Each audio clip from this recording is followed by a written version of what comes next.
الحمد لله رب العالمين، والصلاة والسلام على سيد الأنبياء والمرسلين وعلى آله وأصحابه أجمعين. أما بعد، أعوذ بالله من الشيطان الرجيم. بسم الله الرحمن الرحيم. واعتصموا بحبل الله جميعا ولا تفرقوا. صدق الله العظيم. ایک ہو جائیں تو بن سکتے ہیں خورشید مبین، ایک ہو جائیں تو بن سکتے ہیں خورشید مبین، ورنہ ان بکھرے ہوئے تاروں سے کیا بات بنے. حضرات محترم، سامعین کرام اور میرے عزیز دوستو، آج کے اس پرفتن اور پرآشوب دور میں مسلمانوں کو تباہ و برباد، نیست و نابود کرنے کی سازشیں ہو رہی ہیں. عالمی پیمانے پر مسلمانوں کے خلاف تحریکیں چلائی جا رہی ہیں. ہر ملک، ہر خطے میں مسلمانوں کے نشیمن کو نظر آتش کیا جا رہا ہے. مسلمانوں کی بہو بیٹی کی عصمت دری کی جا رہی ہے. گویا کہ مسلمان ہر طریقے سے ظلم و بربریت کے شکنجے میں جکڑے ہوئے ہیں. لیکن سوال یہ پیدا ہوا کہ آخر مسلمانوں کو اتنے برے ایام دیکھنے کو کیوں ملے؟ اگر ہم عقل سلیم سے غور و فکر کریں تو یہ بات روز روشن کی طرح آیا ہو جائے گی کہ ہم نے اپنا عظیم سرمایہ کھو دیا، ہم سے اتحاد و اتفاق کی عظیم پونجی لٹ گئی. حالانکہ ہم کو معلوم ہے اتحاد و اتفاق ایک عظیم الشان دولت و ثروت ہے جس کو غیر قوموں نے بھی قدر و منزلت کے نصر سے دیکھا ہے. اتحاد و اتفاق ملت کا ایک گرا قدر سرمایہ ہے جس نے عرب و عجم، ایران و چین، کالے اور گورے کی عصبیت کو ختم کر دیا. اتحاد الامم ایک عظیم اثاثہ ہے جس کے ہوتے ہوئے معاشرہ تباہ نہیں ہو سکتا. مسلمانوں، یہی وہ اتحاد ہے کہ جب ہم نے اس کو گلے سے لگایا تھا، افتراق و انتشار کی چنگاریاں شعلہ نہ بنی تھی تو ہم پوری دنیا پہ قابض تھے.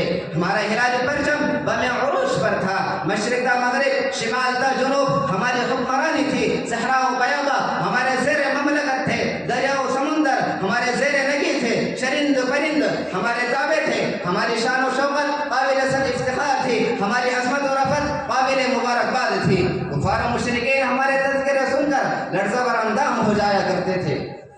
کسی شاعر نے کیا ہی خوب کہا ہے، مغرب کی وادیوں میں گونجی ادا ہماری، مغرب کی وادیوں میں گونجی ادا ہماری، تھمتا نہ تھا کسی سے سیل ہوا ہمارا. لیکن میرے عزیز دوستو، جب اختلاف و انتشار کی چنگاریاں ہمارے اندر شعلہ بن کر بھڑکنے لگی، وہ اختلاف جیسی مہلک چیز کو ہم نے اپنا رفیق زندگی بنا لیا. اتحاد ملت ہم کو برا معلوم ہونے لگا. وہ اختلافات کے اندر ہمیں کامیابی نظر آنے لگی.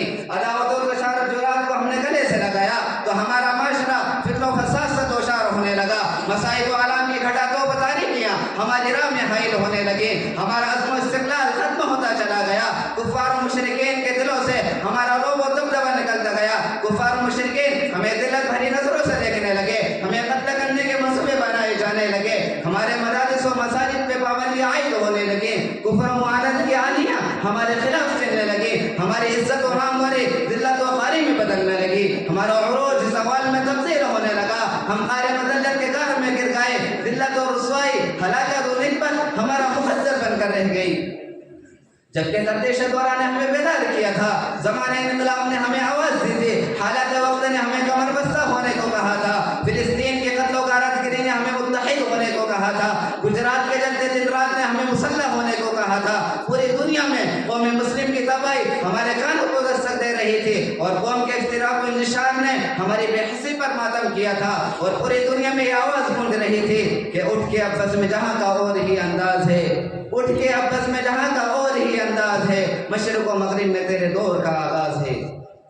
لیکن افسوس، سر افسوس، ہم نے ان سب باتوں کو پس سے پشت ڈال دیا، گوشہ نشینی اختیار کر لی. خون کی ندیاں ہمارے سامنے بہائی گئیں مگر ہم نے اپنے آپ کو محفوظ خیال کیا. میرے عزیزو، ذرا بتاؤ تو صحیح، فلسطین میں ظلم و تشدد کے پہاڑ کیوں توڑے گئے؟ میزائلوں اور مہلک ہتھیاروں سے ان کی املاک و جائیداد کو صفحہ ہستی سے کیوں مٹا دیا گیا؟ احمد آباد میں نعمت برپا کیوں کی گئی؟ تمام مسلم معاشرے کو تباہ و برباد کیوں کیا گیا؟ سوچو، غور کرو، پھر مجھے بتاؤ کہ اختلاف و انتشار کا نتیجہ نہیں ہے؟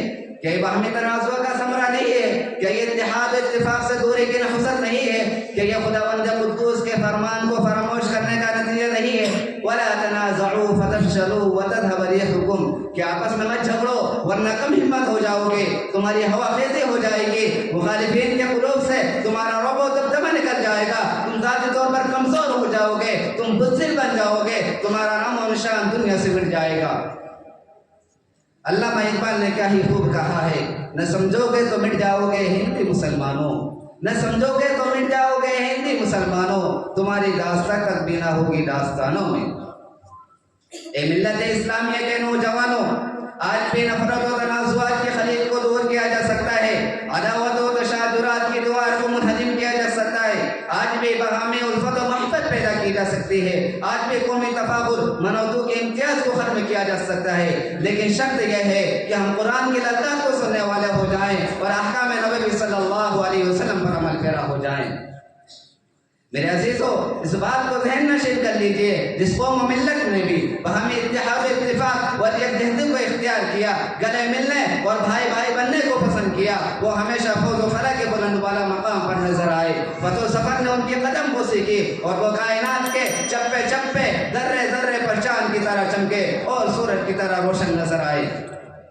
میرے عزیزو، تم کب تک خواب غفلت میں مست رہو گے؟ کب تک تمہیں پائے تحقیر سے ٹھکرایا جاتا رہے گا؟ کب تک تمہاری عزت و ناموری پر بدنمادہ لگایا جاتا رہے گا؟ اے مسلمانوں، ذرا ہوش میں آؤ اور اپنے قوم کی حالت کو دیکھو۔ بہار ہے بے چین کشتی ڈال دے لنگر اٹھا، بہار ہے بے چین کشتی ڈال دے لنگر اٹھا، تاج شاہی منتظر ہے اے مسلمان سر اٹھا۔ وآخری دعوانا الحمدللہ۔